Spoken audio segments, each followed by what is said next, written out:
A millionaire rushes into the building where he is about to sign the biggest contract of his life. Suddenly, a poor girl stops him and shouts, "Don't get in that elevator!" He hesitates, but seconds later something happens that shocks everyone in the building. If this story interested you, don't forget to subscribe to our channel and tell us what city you're watching us from. We'll keep going. The glass and steel of the Harrington Tower reflected the morning sun, casting a golden glow over the bustling streets of Manhattan.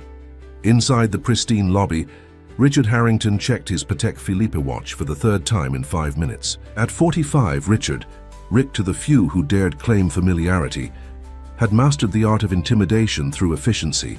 Every second was money, and today, those seconds were worth millions. The Singapore investors are already in the conference room, Mr. Harrington. Martha, his executive assistant, reminded him through his earpiece. Mr. Chen specifically mentioned he has another appointment at noon. I'm aware, Rick replied, his voice clipped. Technical difficulty with the elevator. I'll be there momentarily. Rick adjusted his custom-tailored suit and gripped his leather briefcase tighter. This merger would be the crowning achievement of his career, the deal that would finally silence those who whispered he was riding on his late father's legacy. William Harrington had built Harrington Investments from nothing, but Rick was about to transform it into a global powerhouse. As he strode toward the executive elevator, the one reserved for penthouse offices, Rick mentally rehearsed his presentation. The numbers were flawless, the projections conservative yet impressive. After today, Harrington Investments would expand its reach across 3 continents. Wait, please, don't take that elevator. The high-pitched voice cut through his concentration. Rick turned to see a small figure darting across the marble lobby, dodging around bewildered business people.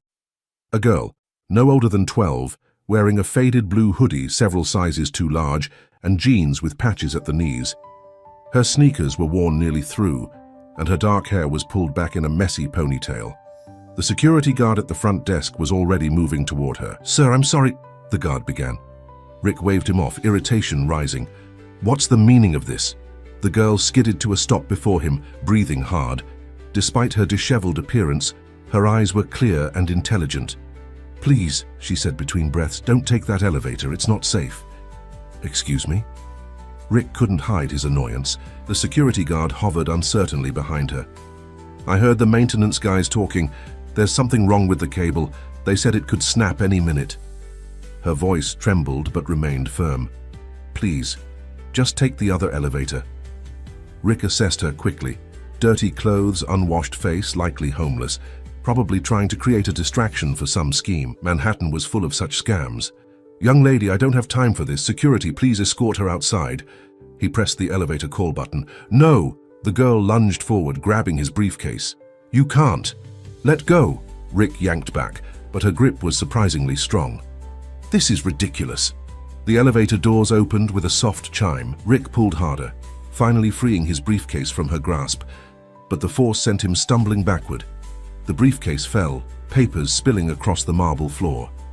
"Now look what you've—" Rick began, but his words were cut short by a horrific sound. A metallic screech, followed by a tremendous crash that shook the entire lobby. The elevator had plummeted. People screamed. Security guards rushed forward, and Rick stood frozen, staring at the open elevator doors and the dark, empty shaft beyond. "I tried to tell you," the girl whispered, eyes wide with shock despite her vindication. Rick turned to her, his face drained of color. "How did you know?" Before she could answer, Martha's voice came through his earpiece, now frantic. "Mr. Harrington, are you all right? We heard a crash." Rick pressed his finger to the earpiece. "I'm fine. There's been an incident with the elevator. Call emergency services and reschedule the meeting." He paused, looking at the girl who had just saved his life. "Actually, clear my schedule for the day." "The entire day?" Martha couldn't hide her shock. "But the Singapore—" "The entire day," Rick repeated firmly. As chaos erupted around them, Rick found himself oddly calm. He knelt to gather his scattered papers, and to his surprise, the girl began helping him. "What's your name?" he asked. "Lily," she replied, carefully stacking the documents. "Lily Watson." "Well, Lily Watson, you just saved my life. I think that earns you breakfast, at least." He studied her face, noting a certain familiarity he couldn't place. "Are your parents nearby?" A shadow crossed her face. "Just my mum. She's resting in the park across the street." Rick nodded, understanding the euphemism. Homeless, as he'd suspected. "Let's get her too." 30 minutes later, Rick sat across from Lily and her mother, Sarah, in a quiet corner of an upscale diner. Sarah Watson was thin to the point of gauntness, with the same intelligent eyes as her daughter, though hers were shadowed by exhaustion and worry. She wore layers of mismatched clothes, practical for someone living on the streets, and kept her hands wrapped around a coffee mug as though afraid someone might take it away. "I don't understand," Sarah said, her voice soft but dignified. "Why would you want to help us?" Rick studied her face, that nagging sense of recognition growing stronger. "Your daughter saved my life today. I owe her a debt." Lily, halfway through a stack of pancakes, looked up. "We've been staying near your building for about 3 months now. The security guards let me use the bathroom sometimes when it's raining." 3 months? Rick frowned. "What happened before that?" Sarah hesitated, exchanging a glance with her daughter. "We had an apartment in Queens. I worked as a housekeeper for several families in Manhattan, but I got sick, pneumonia, and missed too many days. We fell behind on rent and—" She shrugged, the gesture conveying everything words couldn't. Rick nodded, a pang of something unfamiliar, guilt, perhaps, stirring in his chest. "And your husband?" "There hasn't been one for a long time," Sarah replied simply. As they spoke, Rick continued to study Sarah's face. There was something about her, something in the way she held herself, the quiet dignity despite her circumstances. "Have we met before, Mrs. Watson?" he finally asked. Sarah's eyes met his, and for a moment, something like recognition flickered there before she looked away. Many people ask that. I worked in a lot of homes across Manhattan. Before Rick could press further, his phone rang Martha again. He silenced it without looking. "Mr. Harrington," Lily said, finishing her orange juice, "why are rich people always in such a hurry?" The question caught him off guard. "Excuse me, you're always rushing. You and all the other people in suits, always checking watches and phones, never looking at anything else." Her observation was startling in its simplicity and accuracy. Rick opened his mouth to deliver a practiced response about efficiency and productivity, but instead found himself saying, "I don't know, Lily. I honestly don't know anymore." As he spoke those words, something shifted inside him, a hairline crack in the foundation of certainty he'd built his life upon. His phone buzzed again, but for the first time in years, Richard Harrington let it go unanswered.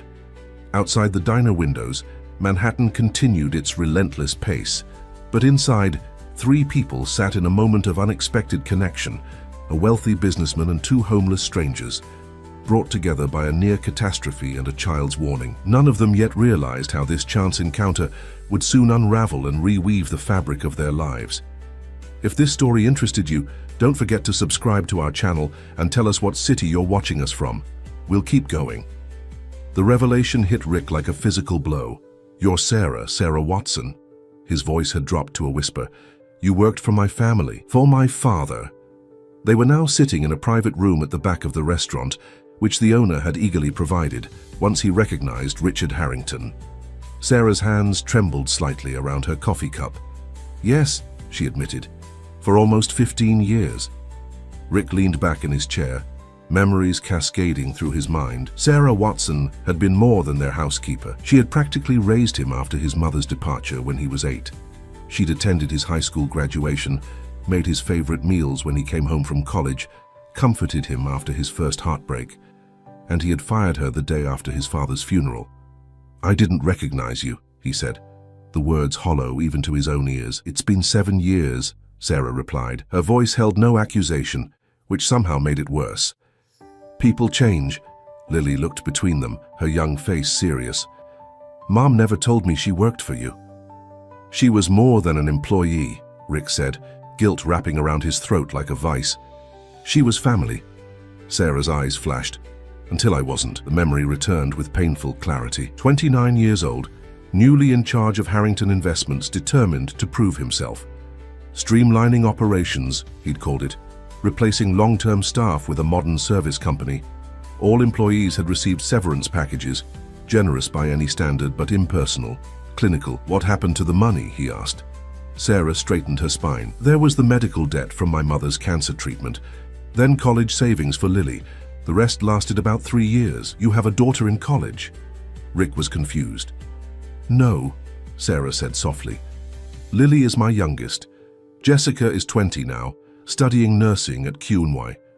Rick felt the ground shift beneath him again. I didn't know you had children. You never asked, Sarah replied simply. The truth of that statement hit him harder than any accusation. For 15 years, this woman had cared for him, yet he'd never bothered to learn the most basic facts about her life. Your father knew, Sarah added. He paid for Jessica's braces, came to Lily's kindergarten graduation. Rick's phone buzzed again, the 4th time in the last hour. He silenced it without looking. I'm sorry, he said finally, the words inadequate but necessary. What I did was callous. It was business, Sarah replied, her dignity intact despite everything. That's what you told me then. A strained silence fell over the table. Lily, who had been quietly observing, suddenly spoke up. We're not the only ones, you know, she said, picking at the remainder of her pancakes. There are others. Others? Rick asked. Kids, around your building. Some have parents, some don't. We look out for each other. Rick studied her face, so young, yet marked by a wisdom no child should have to acquire. How many? Lily shrugged. Depends on the weather. Maybe 15 regulars, more when it gets cold. 15 children, living on the streets around his gleaming tower. The very thought was inconceivable. Show me, he said. 2 hours later, Rick Harrington found himself in places he'd never imagined visiting. The hidden corners of Bryant Park, the overlooked alcoves behind luxury retailers, the makeshift shelters beneath scaffolding, and everywhere children, some as young as 8, others in their mid-teens, surviving through a combination of ingenuity, community, and sheer determination. There was Max, a serious 13-year-old who'd fled an abusive foster home, twins Emma and Ethan, whose mother was battling addiction, quiet Zoe, who carried a backpack full of worn books and did her homework by streetlight, and a dozen others, each with their own story of how the system had failed them.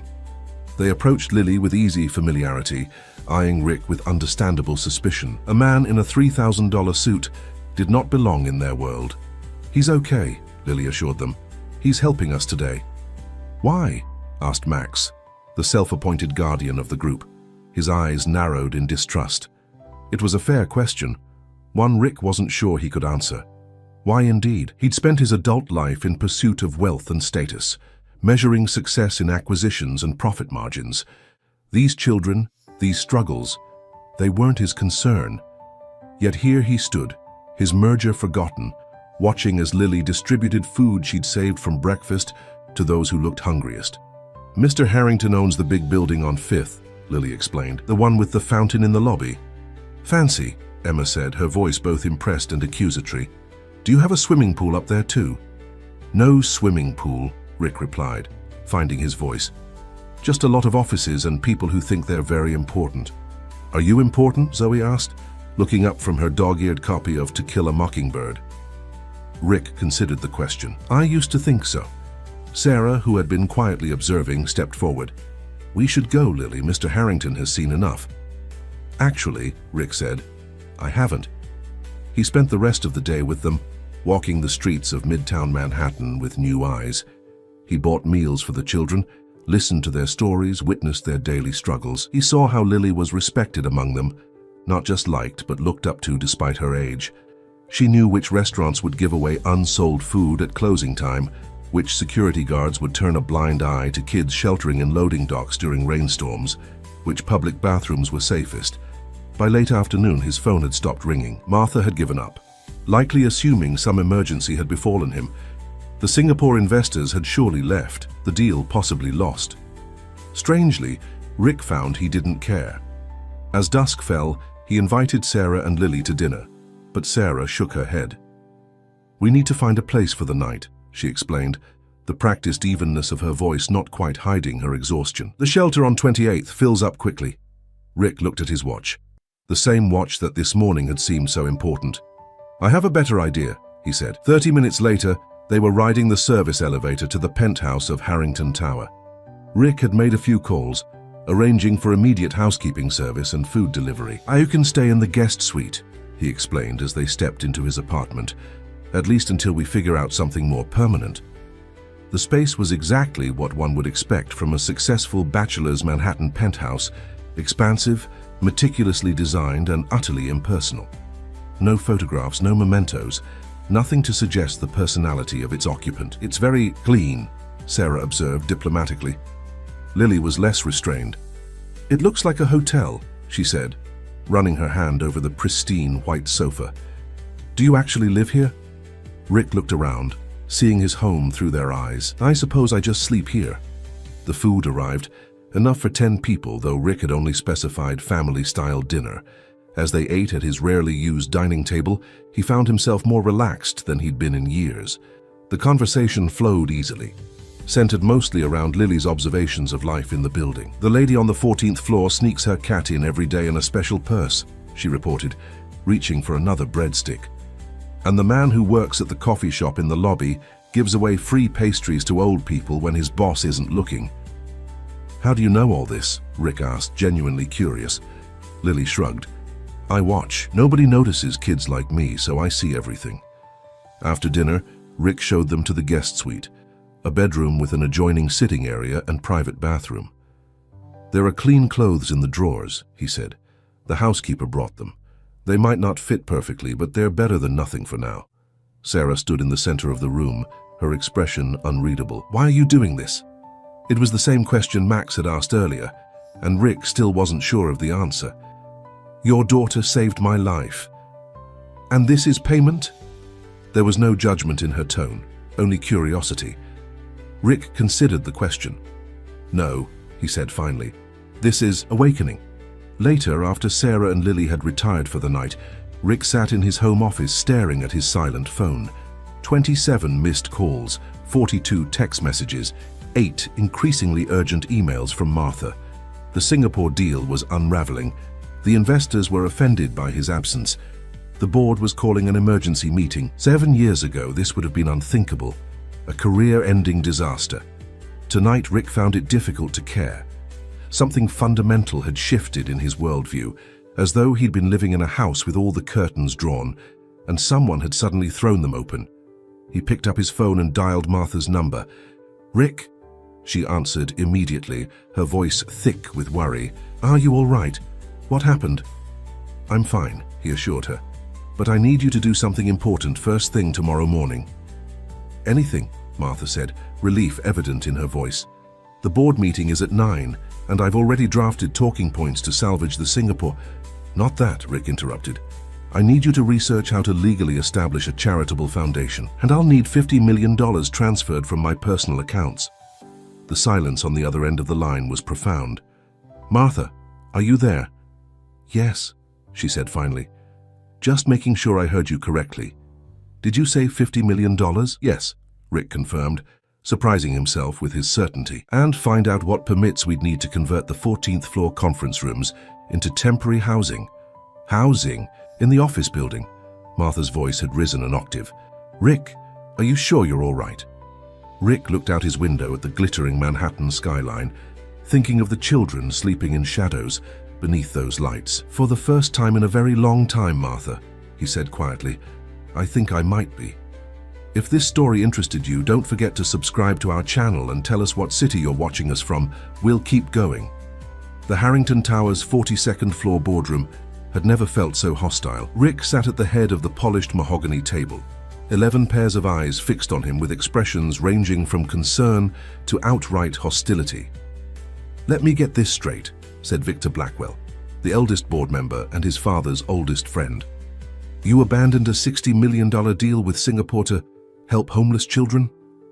Rick met his gaze steadily. "I'm not abandoning the deal. I've rescheduled with Mr. Chen for next week." "After you insulted him by not showing up," interjected Diane Foster, head of international acquisitions. "The Singaporeans place enormous value on punctuality and respect."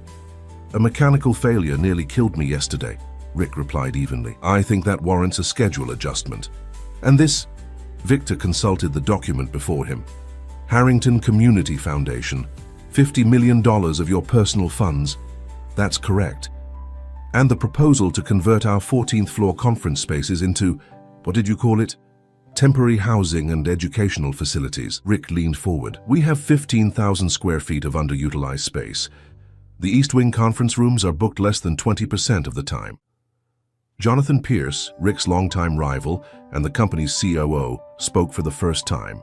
This is completely unprecedented. The liability issues alone are manageable, Rick interrupted. Martha has already consulted with legal, with proper supervision and insurance. It's not just liability, Jonathan cut in, his voice smooth as silk and twice as slippery.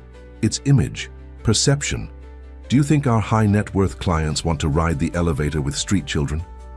The casual cruelty of the statement hung in the air. Rick felt something hardening inside him, resolve crystallizing into determination. They're children, Jonathan, not vermin. Of course they are, Jonathan backpedaled with practiced ease. I'm merely pointing out the practical considerations. Victor cleared his throat. Richard, no one is questioning your philanthropy. It's commendable, but perhaps a donation to an established shelter would be more appropriate. Rick looked around the table at these people he'd considered colleagues, even friends. Had they always been this disconnected from reality? Or had he simply never noticed because he was just like them? The foundation will happen regardless, he said firmly. It's my money. As for the space allocation, the building charter gives the majority shareholder discretion over common area usage. That's me. For now, Jonathan murmured, just loud enough to be heard. Rick ignored him. I've called this meeting as a courtesy, not to ask permission. The contractors start work on Monday. The meeting deteriorated from there. Objections were raised, thinly veiled threats made. By the time Rick returned to his office, he felt as though he'd gone 10 rounds with a heavyweight champion. Martha was waiting for him, a stack of documents in hand. Well, that sounded pleasant, she remarked, having heard most of the shouting through the door. They'll adjust, Rick replied, though he wasn't entirely convinced. What's the status on the foundation paperwork?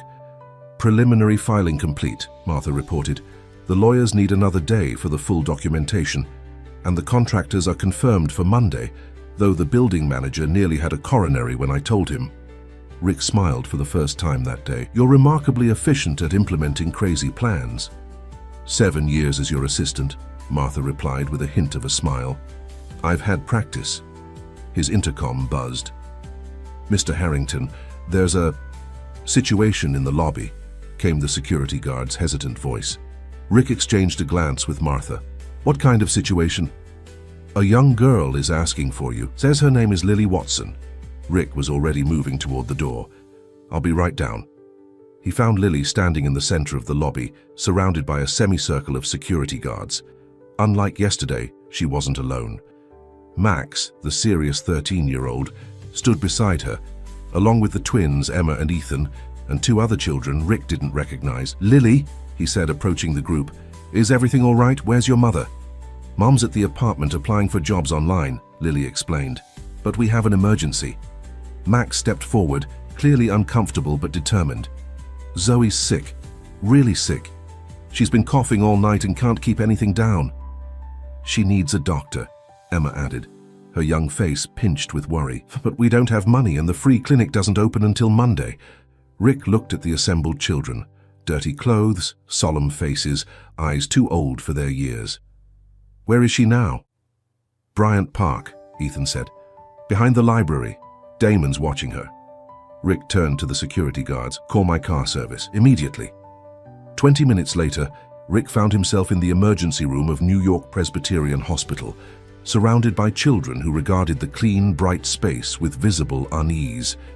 Zoe, a tiny girl of 9 with tangled black hair, lay on a stretcher, her breathing labored, her cheeks flushed with fever.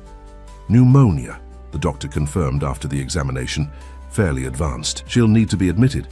Does she have insurance? The intake nurse asked, pen poised over her clipboard. Rick stepped forward. I'll cover all expenses. The nurse looked skeptical. And you are?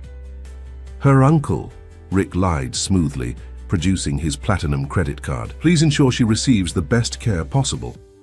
As Zoe was wheeled away for treatment, the remaining children clustered in the waiting room, looking lost and out of place among the sterile furnishings.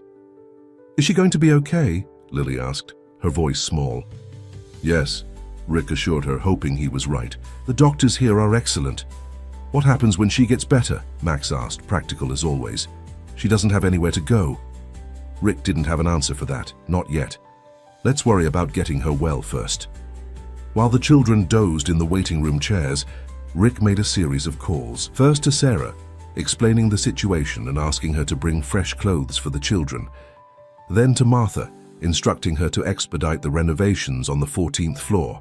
Finally, to his personal physician, arranging for checkups for all the children as soon as possible. It was nearly midnight when Sarah arrived, laden with shopping bags. I hope you don't mind, she said quietly, so as not to wake the sleeping children. I used the credit card you left. They needed everything. Of course, Rick said. How was the job hunting? Sarah sighed. 3 online applications, 2 immediate rejections. 7-year employment gap is apparently a red flag. The third wants an in-person interview next week at a restaurant in Soho. That's good news, Rick said encouragingly. It's a hostess position, Sarah replied, her voice carefully neutral. The ad specifically mentioned attractive young women preferred. Rick winced. I could make some calls. No, Sarah interrupted firmly.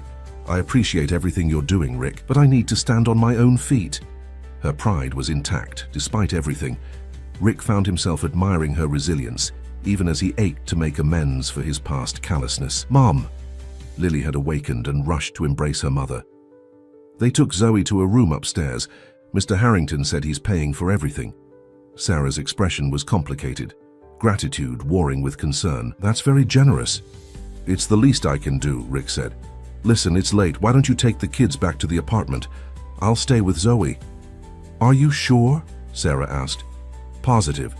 She shouldn't wake up alone in a strange place. After they left, Rick settled into the uncomfortable chair beside Zoe's hospital bed. The child looked impossibly small amid the tangle of IV lines and monitoring equipment. Her breathing was easier now, assisted by supplemental oxygen. How had he never noticed? The invisible children living in the shadows of his gleaming tower. The struggling families just one medical emergency away from ruin. Had he been that blind? Or had he simply chosen not to see? Rick dozed fitfully, waking to the soft sound of Zoe's voice. Are you an angel? She asked, her eyes fever bright. Rick smiled. No, just a friend. How are you feeling? Floaty, she admitted. Are the others okay? They're fine. Lily's mom took them to get some sleep. Zoe's brow furrowed. Will they send me back to the group home now? The question caught Rick off guard. Is that where you were before? Zoe nodded weakly. I ran away 3 months ago. The lady who ran it was mean. She took the money but didn't buy us food. Anger flared in Rick's chest. Not the cold, calculated anger he was familiar with from business dealings, but something hotter and more personal. No one's sending you back there, he promised. Rest now. By morning, Zoe's fever had broken. The doctor was cautiously optimistic, but insisted on keeping her for at least 2 more days. Rick arranged for the hospital's child life specialist to bring books and art supplies to keep her occupied. When he finally returned to his penthouse, he found organized chaos. Sarah had apparently spent the morning implementing a shower rotation for the children, who now sat around his dining table in clean clothes, devouring a breakfast of pancakes, eggs, and fruit that she had prepared. Mr. Harrington, Lily called when she spotted him. Is Zoe better? Much better, he assured her, accepting the coffee Sarah offered. She'll be out in a couple of days. Where will she go then? Max asked, his natural skepticism reasserting itself now that the immediate crisis had passed. It was a fair question, one that extended to all of them. The temporary solution of his guest rooms wouldn't work long term. I'm working on something, Rick said, a more permanent arrangement. Like a new shelter? Emma asked doubtfully. Better than a shelter, Rick promised. A home.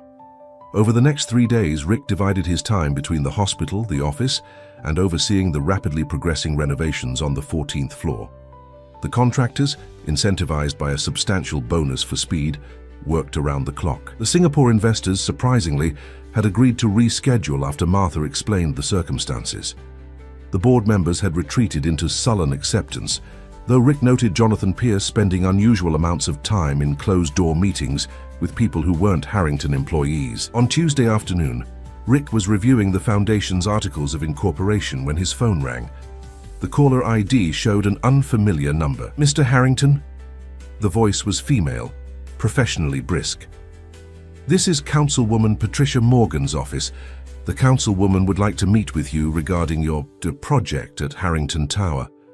Rick frowned. The city council member for their district wasn't known for her interest in corporate affairs, unless there was political capital to be gained. "Of course," he replied neutrally. "When would be convenient? The councilwoman happens to be in your neighborhood now. She could stop by within the hour." The lack of notice was deliberate, Rick knew. A power play designed to catch him unprepared. "I'll let security know to expect her." Exactly 47 minutes later, Patricia Morgan swept into his office. She was a polished woman in her 50s, with an expertly maintained appearance and the practiced smile of someone who had kissed thousands of babies while secretly disliking children. "Richard," she greeted him with a familiarity they didn't share. "How good to see you. It's been too long." "Councilwoman," he replied, gesturing to the visitor's chair. "What can I do for you?" She settled herself, smoothing her skirt. "I've been hearing some concerning rumors about your plans for Harrington Tower. Something about housing homeless individuals." "Children," Rick corrected. "And yes, we're converting underutilized conference space into transitional housing and educational facilities." Patricia's smile never wavered, but her eyes hardened. "While I appreciate your humanitarian impulses, there are zoning regulations to consider. Building codes, safety protocols, all of which we're addressing," Rick assured her. "My legal team has been thorough." "Even so," she persisted, "the neighbors have concerns, property values, security issues." "The neighbors," Rick repeated. "You mean the other commercial tenants who occupy floors 18 through 39 and would never even see these children?" Patricia leaned forward. "Richard, let's be practical. These projects always sound noble in theory, but in practice, well, I'd hate to see regulatory hurdles delay your other business operations." The threat was transparent. Rick felt a flash of the old anger, cold, calculated, but now tempered with something new, righteous indignation. "Councilwoman," he said, his voice deceptively gentle, "are you suggesting that helping homeless children might result in selective enforcement of regulations against my company?" Patricia's smile tightened. "Of course not. I'm simply concerned about unintended consequences." "As am I," Rick replied. "For instance, the consequences of a front-page New York Times article about how a city official attempted to block aid to homeless children to protect property values." The color drained from Patricia's face. "That would be a gross mischaracterization." "Perhaps," Rick agreed, "but I'm finding that perception matters a great deal in these situations." The standoff lasted several seconds before Patricia rose. "I see we're approaching this from different perspectives. I hope you'll reconsider this project. For everyone's sake, the renovations will be complete by Friday," Rick informed her. "You're welcome to attend the ribbon-cutting ceremony. Excellent photo opportunity." After she left, Martha entered with a knowing look. "That went well." "We've made an enemy," Rick observed. "Not your first," Martha reminded him. "Probably not your last, given your new direction." Rick sighed. "Set up a meeting with our PR team. If we're going to do this, we need to control the narrative." As Martha turned to leave, Rick added, "And Martha, thank you for supporting this." She paused at the door. "My brother was homeless for 3 years after his discharge from the army," she said quietly. "No one would hire a veteran with PTSD. He lived under a bridge until a program like the one you're creating gave him a chance." She met his eyes. "So I should be thanking you." Left alone, Rick turned to the window, gazing out at the city sprawled below. Manhattan, island of glass and steel ambition, of extreme wealth and extreme poverty coexisting in carefully maintained separation. He'd spent his life building walls between those worlds. Now he was attempting to build bridges instead. His phone buzzed with a text from Sarah. "Zoe being released tomorrow. The others are painting welcome signs. Your kitchen may never recover." Rick smiled at the message, feeling something unfamiliar warm his chest. It took him a moment to recognize it as happiness. Simple, unadorned happiness that had nothing to do with stock prices or profit margins. The sensation was so foreign it was almost frightening. If this story interested you, don't forget to subscribe to our channel and tell us what city you're watching us from.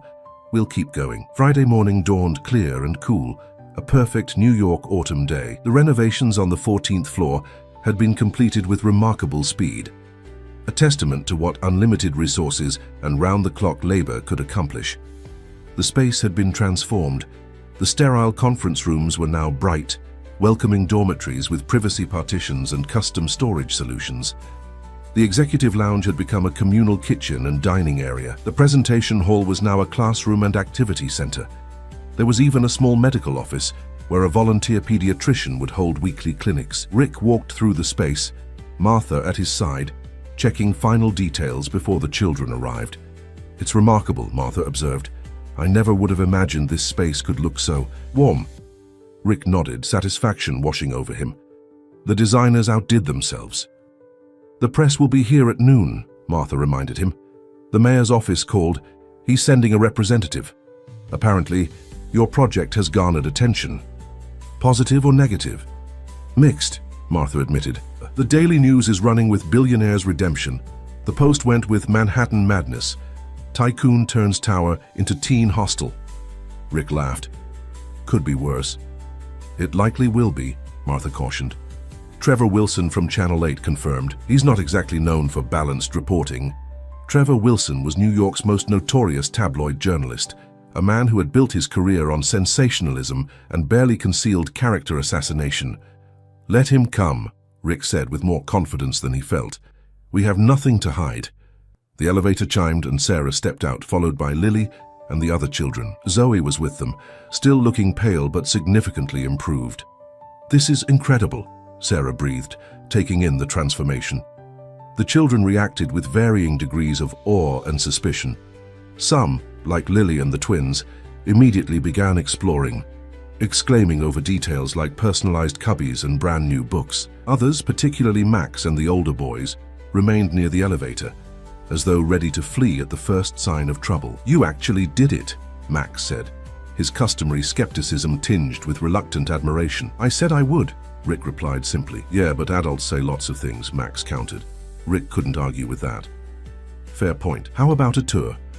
By the time the press arrived, most of the children had claimed their spaces and begun to settle in. Sarah had taken charge of the kitchen, organizing a lunch service with an efficiency that reminded Rick of her years managing his family's household. The press conference went better than expected. The children were naturally photogenic, the space was impressive, and Rick had prepared a statement that struck the right balance between humility and vision. Even Trevor Wilson seemed momentarily stymied by the lack of obvious angles for attack. "Mr. Harrington," called a reporter from the Times, "what inspired this dramatic change in direction for you and your company?" Rick glanced at Lily, who stood beside Sarah near the back of the room. "Sometimes we need someone to help us see what's been in front of us all along," he said simply. "And the cost?" asked another reporter. $50 million is an extraordinary personal commitment." "The real cost," Rick replied, "would be continuing to ignore these children's potential. Every one of them deserves the chance my father gave me." The questions continued, mostly predictable, until Trevor Wilson stepped forward. "Mr. Harrington," Wilson began, his voice carrying the false concern that was his trademark. "Sources close to your board of directors suggest this project came about very suddenly, following what some describe as erratic behavior on your part. Would you care to address concerns about your state of mind?" A murmur ran through the assembled press. Rick felt rather than saw Martha tense beside him. "My state of mind is excellent, thank you," Rick replied evenly. "Though I would suggest that anyone who considers helping children in need erratic might want to examine their own priorities." Wilson smiled thinly. "And these specific children? How were they selected?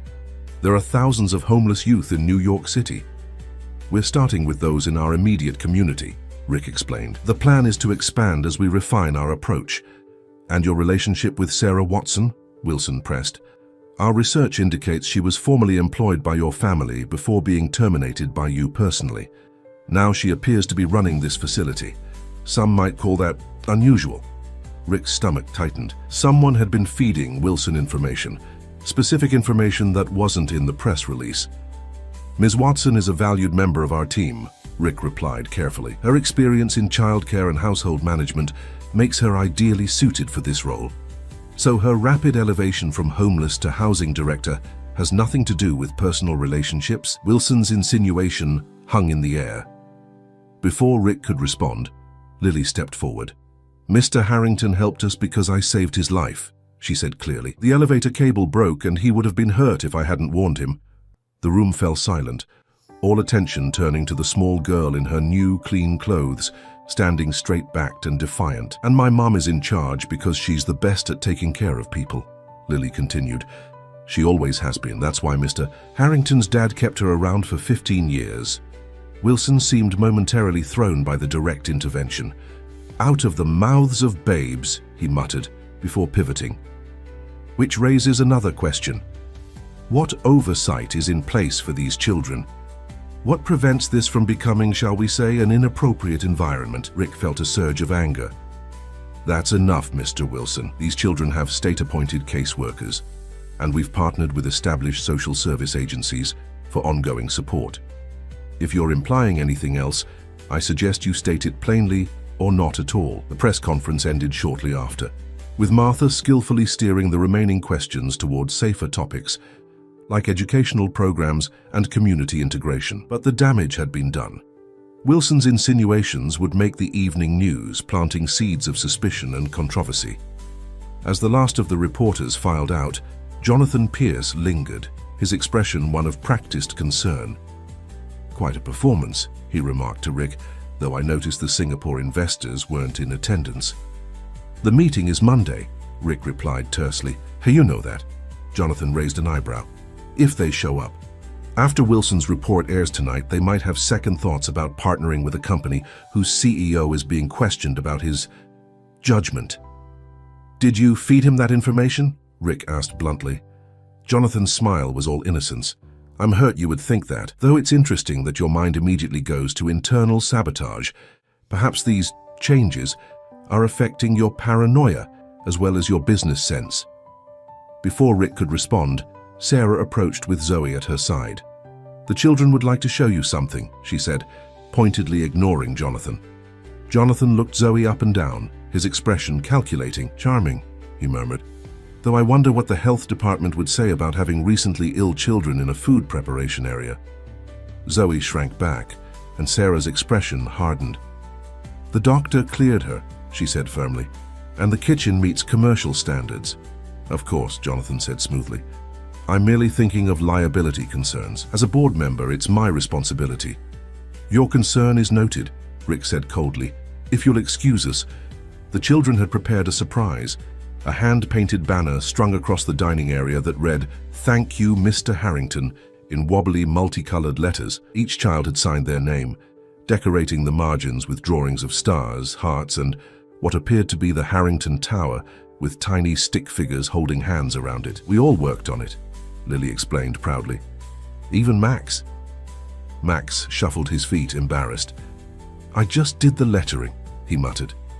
Rick felt something catch in his throat. "It's perfect," he said. "We'll hang it permanently." That evening, as predicted, Trevor Wilson's report aired, a masterpiece of innuendo and selective editing that portrayed Rick as either mentally unstable or engaging in some undefined impropriety. The Singapore investors called to reschedule their Monday meeting, citing a sudden conflict. The board demanded an emergency session for Monday morning. Rick watched it all unfold from his penthouse, where he'd retreated to deal with the mounting administrative crises. Sarah had stayed on the 14th floor with the children, helping them adjust to their new environment. His phone rang, Martha, updating him on the latest developments. "The Post is running a follow-up tomorrow," she reported, "and 3 major shareholders have called expressing concerns about company direction." Rick sighed. "Forward me their numbers. I'll call them personally." "There's more," Martha said hesitantly. "Child Protective Services called. They're sending an inspector Monday morning to ensure the facility meets all legal requirements for housing minors." "That's fine," Rick said. "We've exceeded all the standards." "Rick," Martha paused. "This feels coordinated." "It is," he agreed. "Jonathan's trying to undermine me before the board meeting, probably working with Councilwoman Morgan. What do you want to do?" Rick considered his options. He could retreat, scale back the project, make concessions to appease the board and the politicians. the path of least resistance, the business smart move, or he could fight. Prepare a full media packet, he decided. Our financials, the building permits, the social service partnerships, the educational plans, complete transparency, and invite the entire board to tour the facility tomorrow morning. On Saturday, Martha sounded skeptical. If they're concerned enough for an emergency meeting Monday, they should be concerned enough to see what they're voting on, Rick said firmly. And Martha, thank you for everything. After hanging up, Rick poured himself a rare drink and walked to the window. The city glittered below, millions of lights representing millions of lives, most of them just trying to get by, to find some measure of security and happiness in a system that often seemed designed to thwart those simple desires.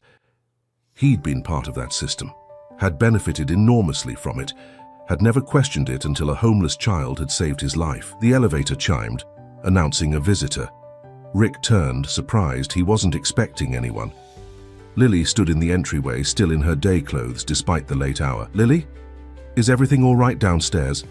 She nodded, walking into the living room with uncharacteristic hesitation. Mom's helping Zoe get to sleep. The little kids are all settled. I wanted to check on you. Check on me? Rick was touched by her concern. That man on TV said mean things about you, Lily explained, perching on the edge of the sofa. And Max says the other man, the one with the fake smile, is trying to get you in trouble. Jonathan, Rick supplied. Yeah, him. Lily's expression was serious beyond her years. Are you going to be okay? Rick sat beside her, suddenly aware of how small she was, how vulnerable despite her remarkable resilience. I'll be fine, he assured her. Grown-up problems. Lily studied his face with disconcerting perception. You know, she said finally, before you helped us, whenever bad things happened, we just looked out for each other. That's how we survived. That's very wise, Rick said. So we'll look out for you too, Lily declared, because you're one of us now. The simple statement hit Rick with unexpected force. One of us. When was the last time he'd been part of any genuine community, not the rarefied circles of wealth and influence he occupied professionally, but a true community? People who cared for each other, not out of obligation or advantage, but out of basic human connection. Thank you, Lily, he said, his voice slightly rough. That means a lot to me. She smiled, the worried expression falling away. Mum says I should come back downstairs and not bother you with business stuff. You're never a bother, Rick assured her, but it is getting late. He walked her to the elevator, pressing the button for the 14th floor. As the doors began to close, Lily stuck her hand out, holding them open. Mr. Harrington, we won't let them take our home away, she said with fierce determination. We're good at fighting back. The doors closed on her solemn face, leaving Rick alone with the realization that the stakes were higher than his corporate reputation or even his control of Harrington Investments. For these children, this was about their home, perhaps the first real home some of them had known in years. He returned to his desk, energized by a new resolve. Opening his laptop, he began drafting emails to his lawyers, to sympathetic board members, to journalists he trusted. If Jonathan and his allies wanted a fight, they would get one. As midnight approached, his phone buzzed with a text from an unknown number.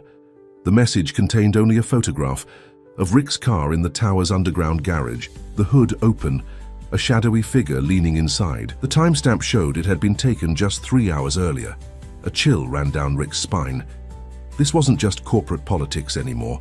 Someone was sending a very personal warning. His first instinct was to call security, to increase protection for the building, for the children, for Sarah. But a second, more unsettling thought followed. Who could he trust? If someone could access his private garage, who else might be compromised? Rick stared at the image, his newfound purpose crystallizing into something harder, more determined. Whoever was behind this had just made a critical mistake. They had shown their hand, revealed that they were willing to go beyond boardroom maneuvers and media manipulation. And in doing so, they had removed any lingering doubt in Rick's mind about the rightness of his cause. Because people didn't resort to intimidation unless they were truly frightened of what you represented. He saved the image, then deleted the message. Tomorrow would bring new challenges, new battles. But tonight, he had confirmation that his transformation wasn't just affecting his life. It was threatening a system that depended on people like him looking the other way. The thought was both terrifying and strangely exhilarating. If this story interested you, don't forget to subscribe to our channel and tell us what city you're watching us from. We'll keep going. Saturday morning arrived with an unwelcome discovery. Rick's Mercedes, the one pictured in the mysterious text, wouldn't start. A mechanic, summoned discreetly and sworn to confidentiality, delivered the disturbing news. "Someone tampered with your brake lines, Mr. Harrington," he reported, showing Rick the clean cuts in the hydraulic system. "And installed this." He held up a small black device. "It's a GPS tracker, professional grade." Rick stared at the device, ice forming in his veins. "Are there any identifiable fingerprints? Serial numbers?" The mechanic shook his head. "Whoever did this knew what they were doing. I've installed new brake lines and swept the car for additional devices. You're clean now, but I should be careful," Rick finished. "Very careful," the mechanic agreed. This wasn't a prank someone wanted to cause an accident. After the mechanic left, Rick called his head of security, a former FBI agent named Davis, who had worked for Harrington Investments for over a decade. "I need a full security audit," Rick explained after showing him the tracker and the photograph. "The building, my home, my office, my car, everything." Davis studied the tracker with professional interest. "This is expensive equipment, not something an amateur would have access to." "Can you trace it?" "Unlikely," Davis admitted, "but I can increase security protocols immediately. And I'd recommend a temporary security detail for you personally." Rick considered the suggestion. "Not just for me, for Sarah Watson and the children as well." Davis raised an eyebrow but nodded. "I'll arrange it, discreetly." The board members began arriving at 10, 7 of the 11, which was better than Rick had expected for a Saturday morning. Jonathan Pierce was conspicuously absent, as were his closest allies. Victor Blackwell, the eldest member, looked uncomfortable but determined as Rick led the group through the newly renovated 14th floor. The children had been briefed on the visit but instructed to go about their normal activities. The result was more effective than any staged presentation could have been. Board members watched as Lily helped younger children with a puzzle, as Max organized a small library of donated books, as Sarah calmly managed the controlled chaos of lunch preparation. "It's not what I expected," admitted Diane Foster, who had been among the most vocal critics at the previous board meeting. "What did you expect?" Rick asked genuinely. Diane gestured vaguely. "Something more institutional? This feels like a home." "That was the goal," Rick confirmed. Victor Blackwell had separated from the group, drawn into an impromptu chess match with Ethan, one of the twins. The boy was giving the septuagenarian a surprisingly competitive game. "Check," Ethan announced, sliding his bishop across the board. Victor chuckled, studying the position with newfound respect. "Well played, young man. Where did you learn to play like that?" "Washington Square Park," Ethan replied. "The old guys there let me watch. Sometimes they let me play if I help set up the tables." Victor nodded, moving his king out of danger. "Your knight is vulnerable now." Ethan frowned, reconsidering his strategy. "Guess I still have a lot to learn." "We all do," Victor said quietly, his eyes finding Rick's across the room. By the time the tour concluded, the mood had shifted. Not unanimous support, certainly, but a tempering of opposition. The abstract problem of homeless children had become specific faces, names, stories. It was harder to dismiss them now. "I still have concerns about the financial impact," Diane said as they waited for the elevator. "But I understand your motivations better now." "And the legal exposure?" asked another board member. "We've structured the foundation to shield the company," Rick assured them. "All liability rests with me personally." Victor Blackwell, who had been silent since his chess match, finally spoke. "William would have approved," he said simply, referring to Rick's father. "He always said business was about more than profit." Coming from his father's oldest friend and business partner, the statement carried weight. Several board members nodded in agreement. As the elevator doors closed on the departing board members, Rick allowed himself a moment of cautious optimism. The tide was turning, slowly but perceptibly. His phone buzzed. Martha, with news from her network of administrative assistants across the company. Jonathan Pierce had spent the morning meeting with Councilwoman Morgan and 3 major Harrington investors at the Harvard Club. "Not even trying to be subtle anymore," Rick observed. "There's more," Martha said. "CPS called again. They're moving up their inspection to this afternoon, and they're sending someone from the fire marshal's office as well." Rick checked his watch. "That gives us 3 hours. Call our lawyers. Have them meet the inspectors here. Everything needs to be documented." The inspections went exactly as expected. A painstaking examination of every square inch of the facility, every document, every protocol. The CPS worker, a weary woman named Gloria, who had clearly been pressured into the weekend inspection, seemed simultaneously apologetic and thorough. "These sleeping quarters exceed our requirements," she noted, checking items off her extensive list. "And the child-to-adult supervision ratio is well within guidelines." The fire marshal was similarly professional, though more openly sympathetic. "Someone's really putting the screws to you, huh?" he remarked as he verified the emergency exit paths.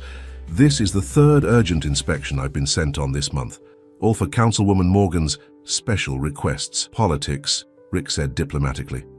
"Politics," the fire marshal agreed with a knowing look. "Well, your sprinkler system is up to code, your emergency procedures are properly posted, and your occupancy is well under maximum. I'll file my report tonight." "Thank you," Rick said, genuinely grateful for the man's professionalism. After the inspectors left, Sarah found Rick in the small office that had been set up off the main living area. "That wasn't just routine, was it?" she asked, closing the door behind her. Rick considered downplaying the situation but decided against it.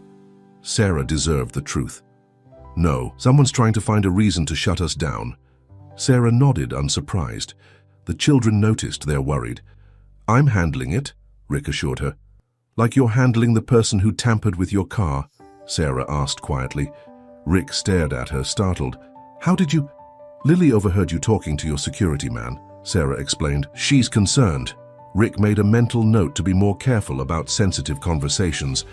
"I've increased security for all of us. There's nothing to worry about." Sarah's expression made it clear she wasn't convinced.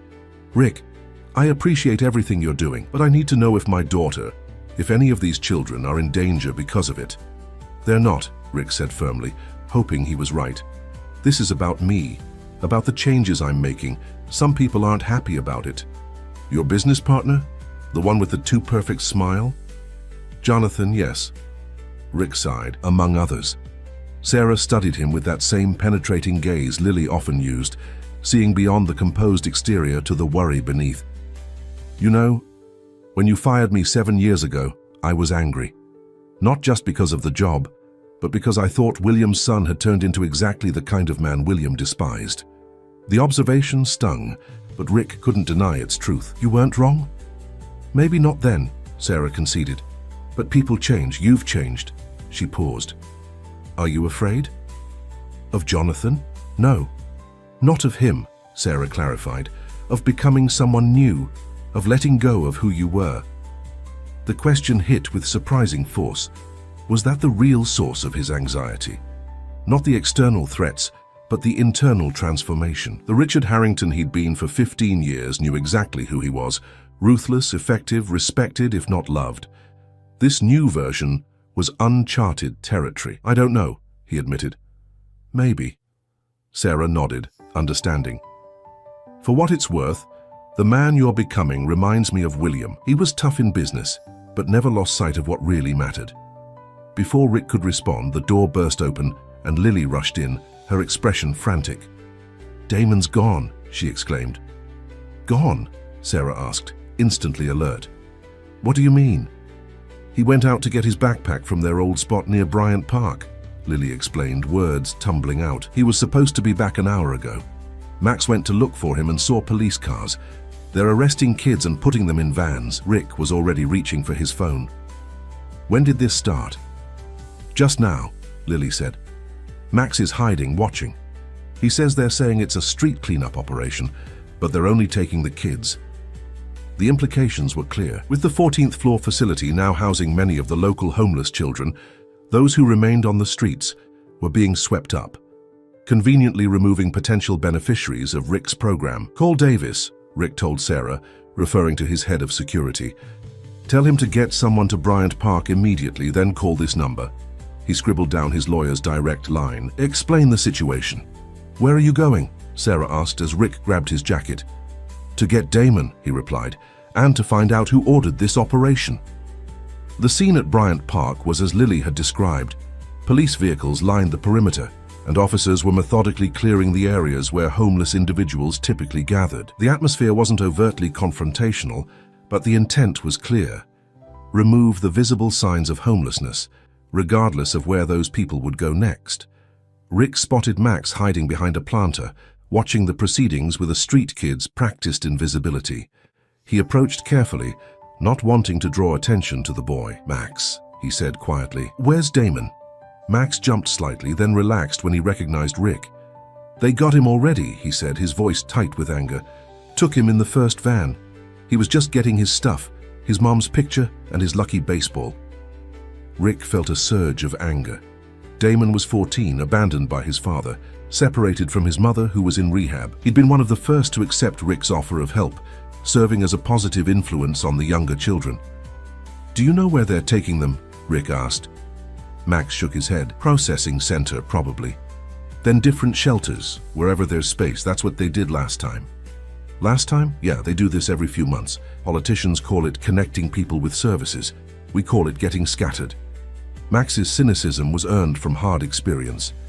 Rick scanned the park, noting the methodical way the officers were working. This was coordinated, planned, and given the timing, likely connected to his recent activities. "Stay here," he instructed Max. "My security team is on the way. They'll get you back to the tower safely." "What about Damon?" "I'll find him," Rick promised. It took 7 phone calls, 3 in-person confrontations with increasingly senior police officials, and the direct intervention of his lawyer. But by evening, Rick had located Damon. The boy had been processed through the system with remarkable efficiency, almost as if someone had been waiting for him specifically, and was already at a group home in Queens. "I can't release him to you," the administrator explained, not unkindly. "You're not his legal guardian." "I have his caseworker's approval," Rick argued, showing the hastily obtained documentation. "And the program he's enrolled in has been certified by CPS." The administrator examined the paperwork with exaggerated thoroughness. "Everything seems to be in order, but given the late hour, I think it would be best if Damon stayed overnight. You can return in the morning with more complete documentation." It was a delaying tactic, transparent in its intent. By morning, there would be new objections, new paperwork required. Rick took a different approach. "May I at least speak with him? Let him know I'm here." The administrator hesitated, then nodded. Briefly, Damon's relief at seeing Rick was palpable. The boy's usual tough exterior cracked, revealing the frightened child beneath. "They just grabbed me," he explained, his voice low to avoid being overheard by staff. "Didn't even let me get all my stuff." "I'm going to get you out of here," Rick promised. "First thing tomorrow." Damon looked skeptical. "They'll move me. That's what they do when they don't want someone found." The practiced resignation in his voice sparked fresh anger in Rick. How many times had this child been shuffled through a system that treated him as a problem to be managed, rather than a person to be helped? "Not this time," Rick assured him.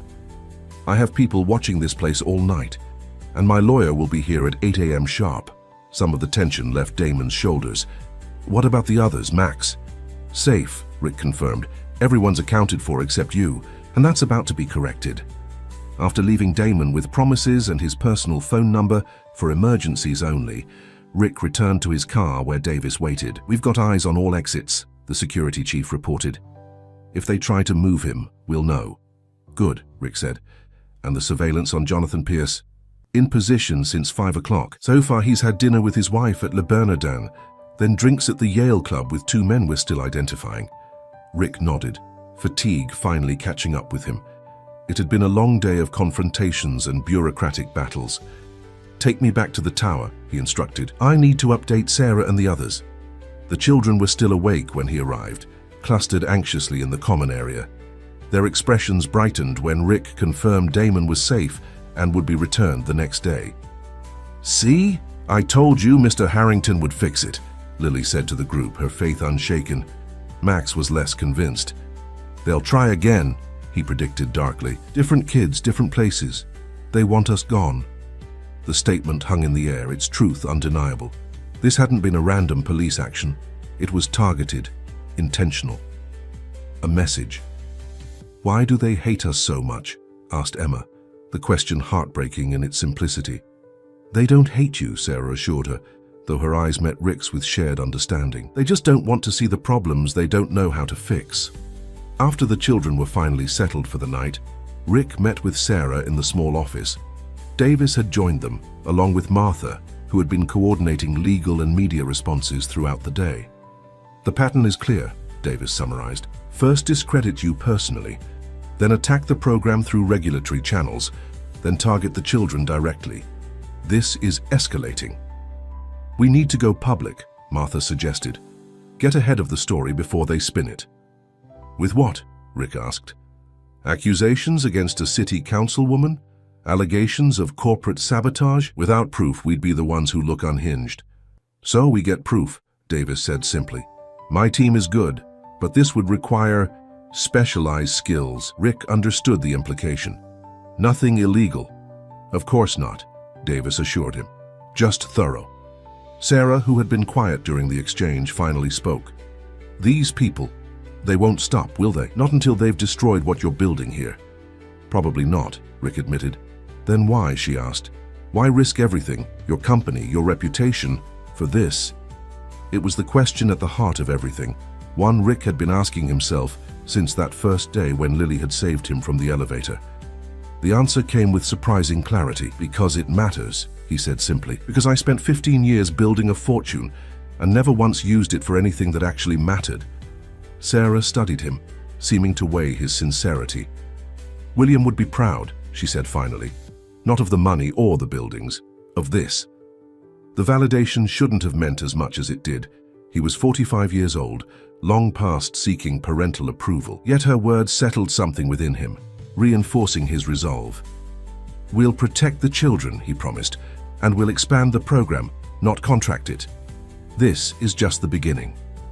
Martha cleared her throat. "Speaking of beginnings, the Singapore investors have requested a video conference for Monday, instead of the in-person meeting. I think they're getting cold feet."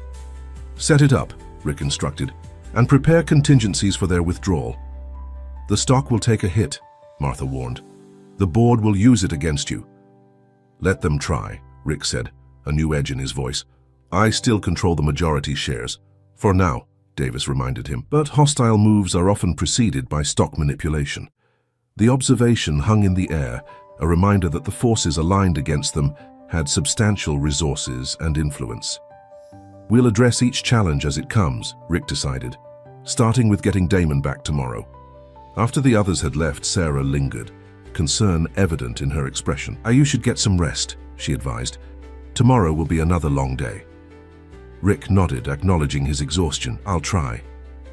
As she turned to leave, Sarah paused. "The children are planning something for you," she said with a small smile. "A thank you celebration. Even with everything happening, they've been working on it all week."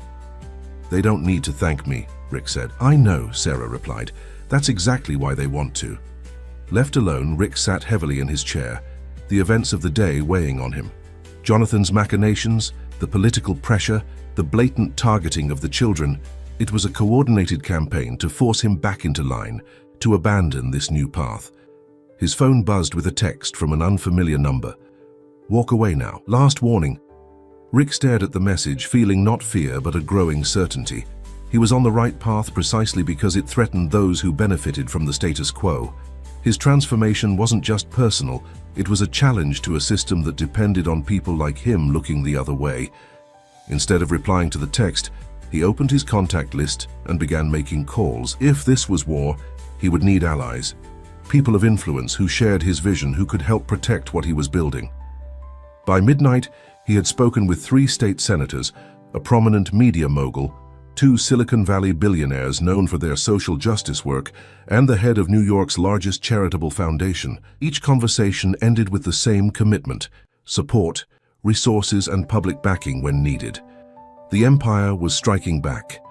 But Rick Harrington was no longer fighting alone. If this story interested you, don't forget to subscribe to our channel and tell us what city you're watching us from. We'll keep going. By Sunday afternoon, Damon had been safely retrieved from the group home and returned to Harrington Tower, his few possessions in a plastic bag. The reunion with the other children was emotional, a reminder of how quickly their makeshift family had bonded. Even Max, typically guarded with his feelings, had given Damon a quick, fierce hug before immediately pretending it hadn't happened. "They tried to tell me I was being transferred to Albany this morning," Damon told Rick privately. "But your lawyer showed up with a judge's order."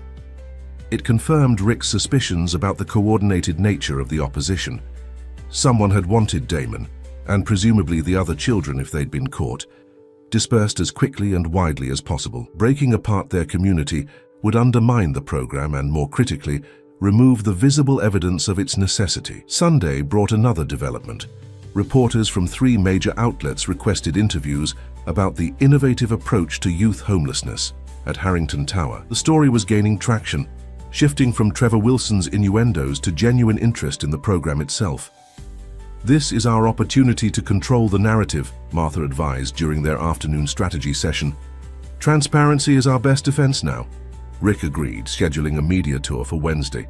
After the board meeting and the Singapore investors' decision, it would either be a victory lap or damage control, but either way, bringing more attention to the children's stories could only help their cause. As the day progressed, Rick found himself drawn into the daily rhythms of the 14th floor. The children had settled into routines, homework sessions supervised by volunteer tutors, meal preparations led by Sarah, recreational activities organized by older teens like Max and Damon. Rick observed it all with growing appreciation for Sarah's organizational skills.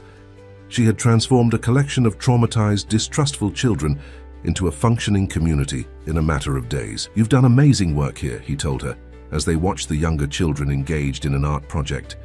Sarah smiled, the expression softening the worry lines that had become more pronounced since Damon's incident. "I had 15 years of practice managing your father's household.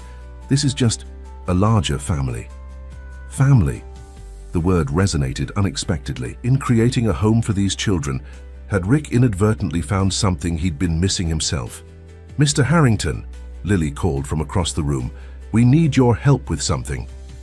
The something turned out to be preparations for the thank you celebration Sarah had mentioned. The children had been working on performances, songs, poems, even a short play written by Zoe, and needed an audience for their final rehearsal. "You can't see all of it," Lily explained seriously. "Some parts are surprises, but we need feedback on the beginning." Rick found himself seated in a makeshift theater, watching as Emma and Ethan performed a duet they'd practiced, followed by 3 younger children reciting a poem about finding a home. The earnest efforts brought an unexpected lump to his throat. "What do you think?" Lily asked anxiously when the preview concluded. "It's perfect," Rick assured her. "When is the actual performance?" "Tomorrow night," Lily said, "after your big meeting. Mom said that would be good timing because you'll either be celebrating or need cheering up." Rick laughed, appreciating Sarah's pragmatism. "Smart woman, your mother." Lily nodded solemnly. "She always says that when bad things happen, you need something good to look forward to." Wisdom born of hard experience, Rick reflected. Sarah had faced setback after setback, yet maintained her dignity, her compassion, and her ability to find joy in small moments. It was a resilience he'd only recently begun to understand and appreciate. As evening fell, Rick retreated to his penthouse to prepare for Monday's confrontations. The board meeting would be challenging, but manageable. His alliance-building efforts over the weekend had secured enough support to prevent any drastic action against him. The Singapore investors were a different matter. Their withdrawal could trigger a temporary stock plunge that Jonathan would certainly try to exploit. His phone rang. Davis, with an update. "My team followed the paper trail," the security chief reported. "The tracker on your car was purchased through a shell company that leads back to a security firm regularly employed by Pierce Industries, Jonathan's family company, separate from his role at Harrington Investments. Can we prove he ordered it?" Rick asked. "Not directly," Davis admitted. "There's plausible deniability built into the arrangement, but we did find something else. Records of payments from Pierce Industries to Councilwoman Morgan's Community Development Fund. 6 figures over the past month." The pieces were falling into place. "Political contributions aren't illegal," Rick noted. "No," Davis agreed, "but the timing is suspicious, and my sources say Morgan is preparing to announce a comprehensive homeless enforcement initiative tomorrow, specifically targeting the area around Harrington Tower." It was another escalation. using city resources to disrupt the program and intimidate its participants. The strategy was becoming clear. Undermine Rick's corporate position while simultaneously attacking the foundation from multiple angles. "Anything on Trevor Wilson?" Rick asked. "Nothing concrete yet. He's met with Pierce twice in the past week, but journalists meet with business people all the time." After ending the call, Rick stood at his window, watching night settle over Manhattan. The city lights blurred as his focus turned inward, weighing options, considering approaches. The political and business challenges were substantial, but navigable. What troubled him more was the increasing risk to the children and to Sarah. His intercom buzzed, an unexpected visitor. The security feed showed Sarah standing in the private elevator lobby, her expression resolute. "Come in," Rick said, buzzing her up. "Is everything all right downstairs?" "Fine," Sarah assured him as she stepped into the penthouse. "The children are watching a movie. I wanted to talk to you, privately." There was something in her manner, a determination, a decision reached, that made Rick both curious and apprehensive. "Of course. Can I get you anything?" Sarah shook her head, then seemed to reconsider. "Actually, if you have tea." Minutes later, they sat in the living room, steam rising from their cups. Sarah was uncharacteristically hesitant, turning her mug in her hands. "I've been offered a job," she finally said. "A good one. Personal assistant to the dean at Columbia's School of Social Work. The hours would work with Lily's school schedule, and the salary is very generous." "That's wonderful," Rick said, genuinely pleased for her. "You'd be perfect for that role." "I have an interview tomorrow," Sarah continued. "A formality," they said. "The position is essentially mine if I want it." "Of course you want it," Rick said, then paused, noting her conflicted expression. "Don't you?" Sarah met his eyes directly. "It would mean moving out of the tower. There's subsidized faculty housing that comes with the position, and while Lily could still participate in the after-school programs here, we wouldn't be as involved." Rick understood her concern. "Sarah, that's an incredible opportunity. You should absolutely take it. But the program, the children, they need consistency. With everything that's happening, it feels wrong to leave now." "You wouldn't be leaving," Rick assured her. "You'd be establishing your independence, which is exactly what you said you wanted." He paused. "And what the children need to see modeled." Sarah's relief was visible. "You're sure? Because I could delay accepting or work out a transition period." "I'm positive," Rick interrupted gently. "And selfishly, having someone like you at Columbia could be valuable for the foundation long-term. We'll need academic partnerships, research support." Sarah smiled, the tension leaving her shoulders. "I thought the same thing, and it would put me in position to finish my own degree eventually." Rick raised his eyebrows. "You were in school? Community college, part-time, early childhood education? I had to stop when—" She didn't need to finish the sentence. When Rick had fired her, upending her carefully balanced life. "I'm sorry," Rick said, the words inadequate but sincere. "For all of it. The callous way I handled the staff changes, the lack of personal consideration for someone who had been so important to our family." Sarah's expression softened. "You were different then, trying to prove yourself. That's no excuse." "No," she agreed, "but it is an explanation. And watching you change, seeing you fight for these children, it matters, Rick, more than you know." There was something in her voice, a warmth that hadn't been there before. Rick found himself acutely aware of her presence, not as his former employee, or even as Lily's mother, but as a woman of remarkable strength and grace. "I couldn't have done any of this without you," he said quietly. "You organized everything, made it functional, created a real home for them." "We did it together," Sarah corrected him, "and we'll continue to, even if I'm not living here." The moment stretched between them, charged with unspoken possibilities. Then Sarah's phone buzzed, a text from Lily checking when she'd return. "I should get back," Sarah said, rising. "The movie will be ending soon." Rick walked her to the elevator. "Good luck tomorrow, though you won't need it. You'll be brilliant." "And you?" Sarah asked. "Your board meeting, the investors?" Rick smiled with more confidence than he felt. "I'll manage." "Yes," Sarah said, studying his face. "I believe you will." After she left, Rick returned to his preparations with renewed purpose. Tomorrow's battles weren't just about his control of Harrington Investments or even the foundation itself. They were about creating a world where Sarah could reclaim her interrupted dreams, where Lily could grow up with both stability and opportunity, where children like Max and Damon could transform their hard-won resilience into futures worthy of their potential. Monday morning dawned clear and cold, a perfect October day in New York. Rick dressed with particular care, his most impeccable suit, his father's cufflinks, a tie that conveyed authority without aggression. Armor for the battles ahead.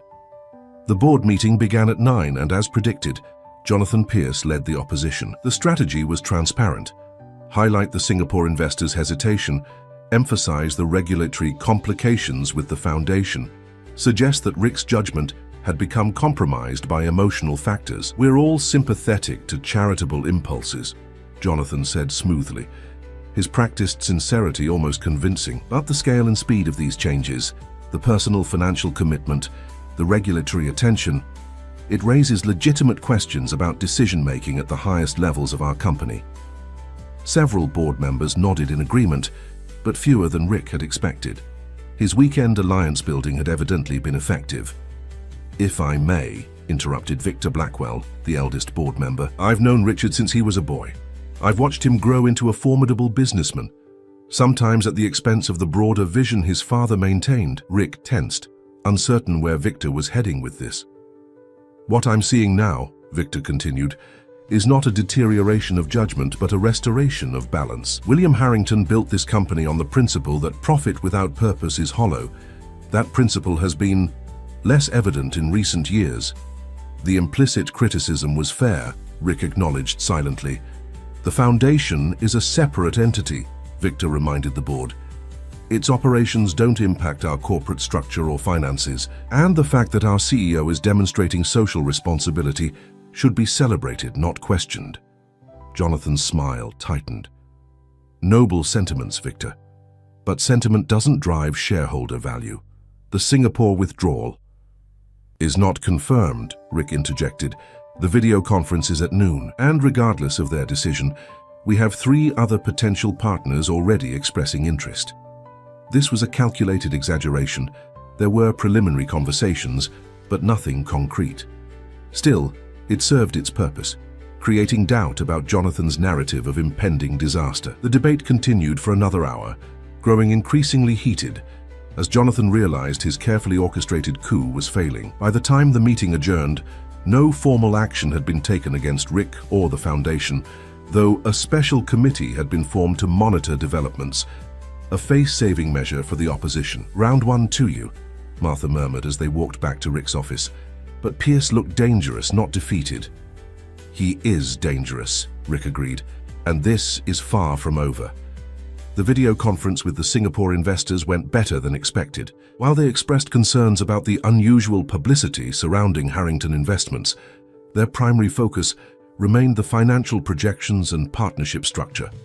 By the end of the call, they had committed to continuing discussions, postponing rather than canceling the deal. "They're waiting to see who wins this internal battle," Martha assessed after the call ended. "If you maintain control, they'll proceed.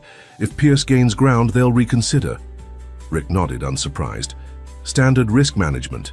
I'd do the same in their position." The afternoon brought news from Davis. Councilwoman Morgan's homeless enforcement initiative had been postponed indefinitely after 3 prominent city religious leaders had publicly questioned its timing and intent. Rick's alliance building was bearing fruit. By evening, the immediate corporate and political threats had been temporarily neutralized. Rick returned to the 14th floor for the children's celebration, his mind still processing the day's events and planning for the challenges ahead. He found the common area transformed. The children had created decorations from art supplies and repurposed materials, hanging colorful paper chains and hand-painted signs around the room. A makeshift stage had been constructed at one end, with bed sheets serving as curtains. "Mr. Harrington," Lily exclaimed when she spotted him, "you're just in time. We're about to start."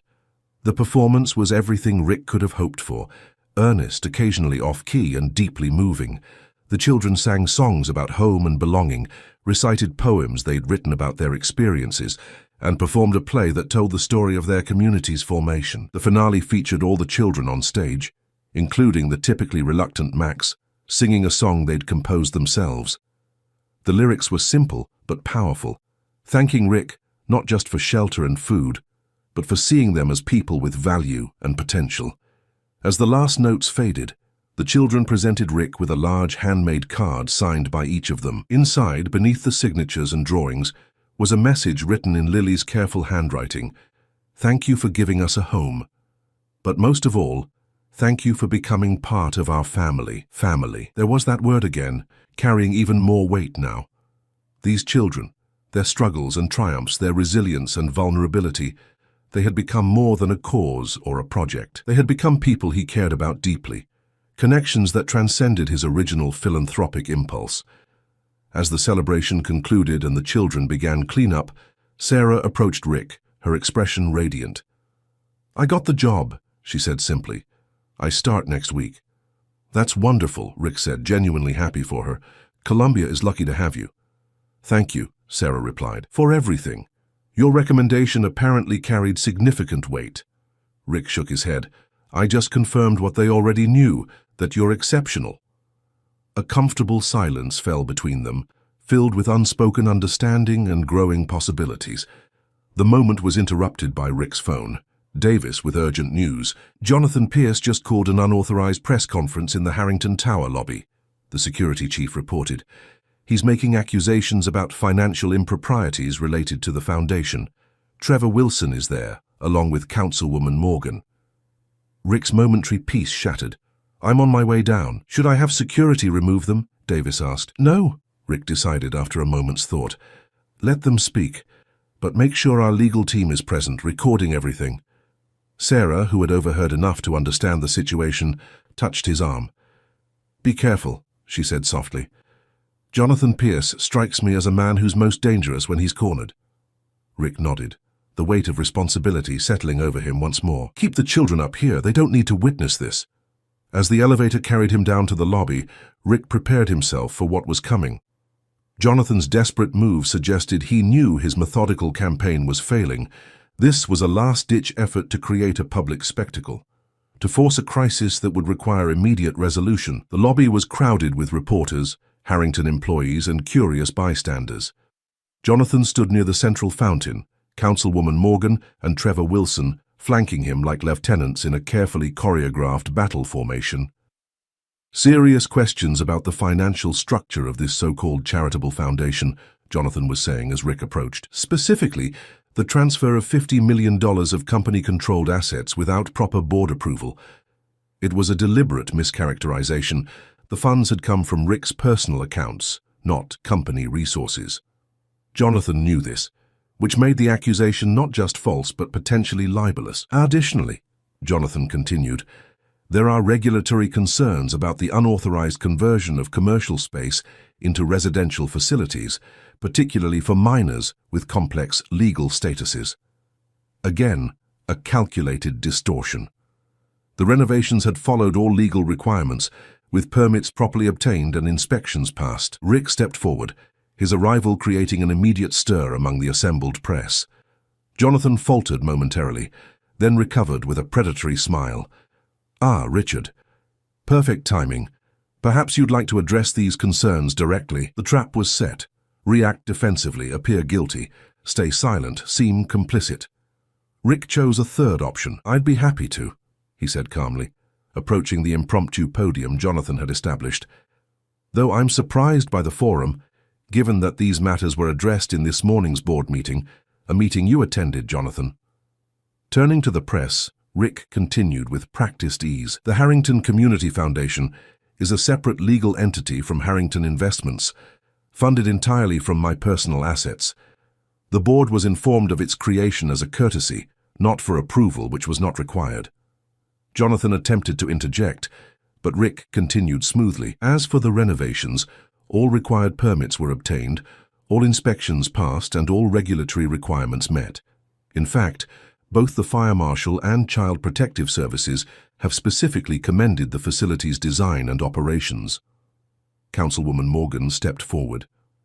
"Mr. Harrington, while your intentions may be admirable, there are community concerns about—" "About what, Councilwoman?" Rick interrupted, his tone still measured but carrying a new edge. "About helping children in need. about providing safe housing and educational opportunities to young people who have been failed by our systems. Morgan bristled. About proper procedures and community input. Speaking of procedures, Rick interjected, my security team has uncovered some interesting financial connections between Pierce Industries and your Community Development Fund. Substantial connections that coincide remarkably with your sudden interest in zoning enforcement around this building. The councilwoman paled slightly, while Jonathan's expression hardened into something dangerous. Careful, Richard, he warned quietly. You're making accusations you can't support. Actually, came a new voice from the crowd, I believe he can. All heads turned as Victor Blackwell made his way forward, leaning on his cane, but moving with purpose. As head of the board's ethics committee, Victor continued, I've received some very troubling documentation regarding attempts to manipulate company stock, coordinate regulatory harassment, and even endanger Mr. Harrington personally. This was news to Rick. He hadn't shared Davis's findings about the car tampering with Victor or anyone on the board. These allegations will be thoroughly investigated, Victor announced, his voice carrying surprising strength for his age. In the meantime, I suggest this unauthorized press event conclude before additional statements are made that might constitute libel or disclosure of confidential company information. Jonathan's careful composure cracked. You don't have the authority. I believe I do, Victor interrupted, producing a document. As of 3 o'clock today, when a special session of the executive committee voted to suspend you pending investigation of ethics violations. The lobby fell silent, all eyes on Jonathan as he processed this unexpected reversal. For a moment, Rick thought he might physically lash out. Instead, Jonathan's face settled into a cold mask. This isn't over, he said quietly, his words meant for Rick alone. Not by a long shot. As Jonathan stalked toward the exit, Councilwoman Morgan and Trevor Wilson following in his wake, Victor turned to the assembled press. Harrington Investments has always valued community engagement and social responsibility, he stated firmly. The foundation established by Richard Harrington represents a return to those core values, not a departure from them. A formal press briefing will be scheduled for later this week to address any legitimate questions about this initiative. The impromptu crisis averted, the crowd began to disperse. Rick turned to Victor, questions evident in his expression. You moved against Jonathan without telling me, he observed. Victor nodded. After our conversation this weekend, I did some investigating of my own. What I found confirmed your suspicions and revealed even more troubling activities. He paused. Jonathan has been systematically undermining you for years, Richard. The foundation simply gave him an opportunity to accelerate his timeline. Rick absorbed this information, pieces falling into place. Thank you, he said finally, for your support and for your friendship to my father all those years. Victor smiled slightly. William would be proud of the man you're becoming, Richard. It's been a long time coming, but worth the wait. As they walked toward the elevators, Victor added casually, By the way, I've taken the liberty of scheduling interviews with several candidates to replace Jonathan. I think you'll find them more aligned with your evolving vision for the company. Rick raised an eyebrow. Moving quickly, aren't you? At my age, Victor replied dryly, one learns not to waste time. Back on the 14th floor, the children were anxiously awaiting news, having pieced together that something significant was happening from the adults' reactions. Is everything okay? Lily asked immediately. Are they going to make us leave? No, Rick assured her firmly. Everything is fine. Better than fine, actually. We just had to deal with someone who didn't understand what we're trying to build here. The man with the fake smile? Lily asked perceptively. Rick couldn't help but laugh. Yes, him. But he won't be bothering us anymore. As the children returned to their evening activities, Sarah approached Rick, concern evident in her expression. That sounded serious, she said quietly. It was, Rick admitted. Jonathan made his move, but it backfired. Victor Blackwell had already been building a case against him for ethics violations. He's been suspended pending a full investigation. Sarah's relief was visible. So it's over, this round, Rick qualified. Jonathan won't give up easily, but we've gained ground and time. Sarah studied his face. You don't seem as happy as I'd expect, given the victory. Rick considered her observation. It doesn't feel like a victory yet, he admitted. More like the beginning of something bigger, a first step. Sarah nodded, understanding. The real work is just starting, isn't it? Yes, Rick agreed. Building something sustainable, something that outlasts the initial crisis and excitement. That's the real challenge. As they spoke, Lily approached with a plate of cookies the children had made during the celebration. "We saved these for you," she said, offering them to Rick, "because you missed dessert with all the excitement downstairs." The simple gesture, a child thinking of his needs amid her own concerns, touched Rick deeply. "Thank you, Lily. That was very thoughtful." After she left, Rick turned back to Sarah. "Did you tell her about the job and moving?" Sarah nodded. "She's excited about it, actually, especially when I explained that she could still come here after school and that we'd still be part of all this." She gestured to encompass the bustling activity around them. "You will be," Rick confirmed. "Always." The word carried weight beyond its immediate context. A promise, a commitment, a future taking shape between them that neither was quite ready to name, but both could feel developing. As night fell over Manhattan, Rick stood at the window of the 14th floor, watching the city lights bloom against the darkening sky. Behind him, children laughed and talked. Homework was completed, routines were followed. The rhythms of a home, of a family forming from the most unlikely components. One battle had been won, but the war for these children's futures and for the soul of Harrington Investments was just beginning. Jonathan Pierce would regroup, find new allies, try new approaches. The road ahead would be challenging. Yet for the first time in years, perhaps in his entire adult life, Rick Harrington felt completely certain of his path. Whatever came next, he would face it with clear purpose and the strength that comes from fighting for something that truly matters. His phone buzzed with a text from Davis. "Security sweep complete. All monitoring devices removed from your office and apartment. Safe to speak freely now." Another reminder that the threats were real, the opposition determined. But as Rick turned back to the room, watching Sarah organize the evening's activities with quiet efficiency, seeing Lily help a younger child with homework, observing Max and Damon taking their roles as de facto big brothers seriously, he knew with absolute certainty that it was all worth fighting for. This was no longer about atonement for past coldness, or even about the near miss with the elevator that had started it all. It was about the future, these children's futures and his own. A future built on connection rather than acquisition, on compassion rather than competition. A future worth any battle it might require.